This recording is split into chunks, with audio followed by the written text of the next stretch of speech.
morning. I'm going to do a little quick update. I'm going to try to keep videos consistent, but there really hasn't been a lot going on. He's getting released today from the hospital. Yay. It's been over a month since he's been home. I think it was March 28th he went to the hospital. A lot's happened since then. He has had wound care and they're doing great. He's able to have a special bed that they have him on. It's like a sand bed, and it kind of shakes him where he's not just staying, I guess the word is stagnant, on his wound. And it's helping. It's working. He's able to come home, and they're also delivering one to our house, and he'll be staying on that. He's only allowed up for 2 hours a day, but it's okay. Like, as long as he gets better, we're willing to just hang out, play games, watch movies. We are not TV people. I'm not anyway. He likes to watch movies and series and stuff, but I have severe ADHD and I get bored really easy watching the same thing or the same faces over and over again. But anyway, I don't know how I'm feeling about things. Like, I'm scared. I'm terrified that I'm going to do something wrong. But you do what you know how to do, and you learn as you go. And I'm learning so much. I'm learning not enough, but I'm trying my best. I don't want him to feel like he's a burden on me, and I think he feels that way, and it's not the case. I mean, I meant when we got married, like, for sickness and in health, you know, but you never think this would be the sickness of your life partner, your spouse, not being able to walk again. Hopefully he can get some type of feeling back in his legs, you know, enough for him to, like, get around the house a little better, or, you know, I'm not asking for him to sit there and run a marathon. I'm just asking for him to be able to have feelings in his legs and being able to feel if something hurts or not. That is my biggest fear, that something's going to go on and he won't know because he doesn't have feeling down there. So that is like a big fear of mine, and that's the first time I ever really thought about that. But it is, like, I think about his wound, like, he can't feel that at all. And what happens if, you know, he gets sick again down there and he's not able to feel it, and he just gets sicker because we don't know, and it's no signs of it being shown. Like, that's a big fear of mine. I'm also worried about, like, mental health stuff, and I'm not the best at expressing how I feel. You know, sometimes it just hits me, I get over it, and I go about my day. And I don't really know, because he doesn't really talk about it right now. I'll ask him, how's he doing, how's he feeling, and he's like, fine, good, or, you know, he'll just give, you know, his stomach hurts, things like that. But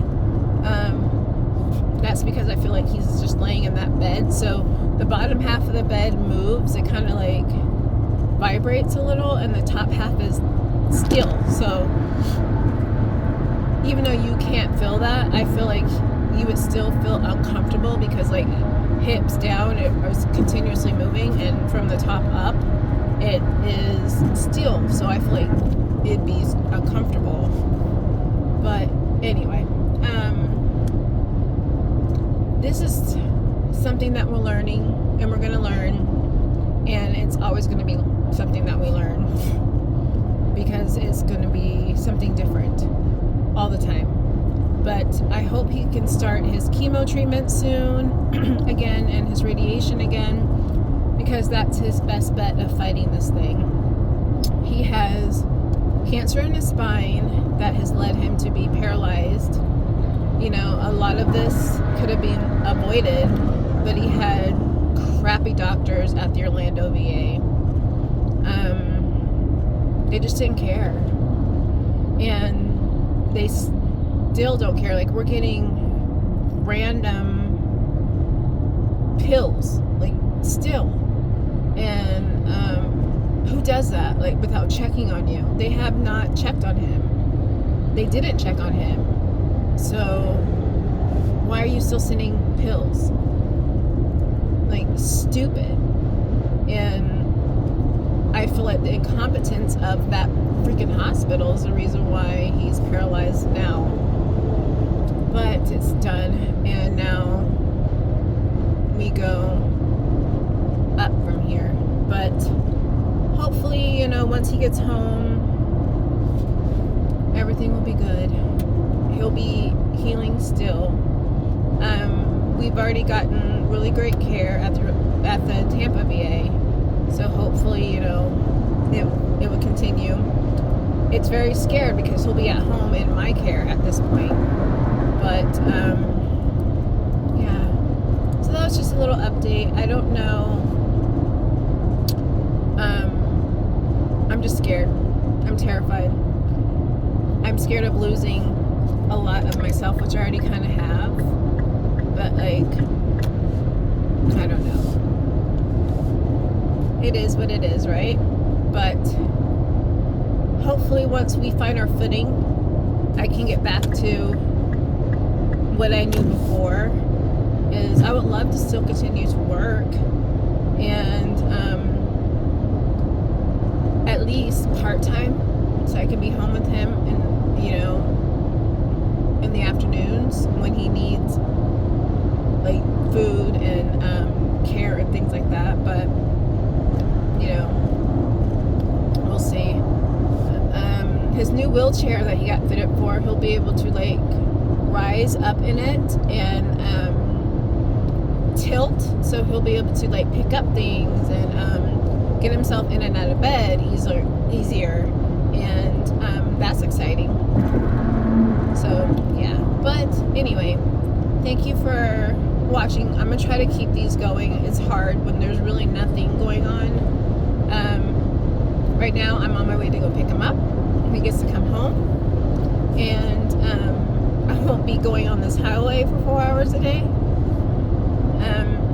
We'll save money because gas, you know, everybody knows gas prices were horrible. My little car used to take maybe $20 to fill up on empty. Now I'm paying twice that almost.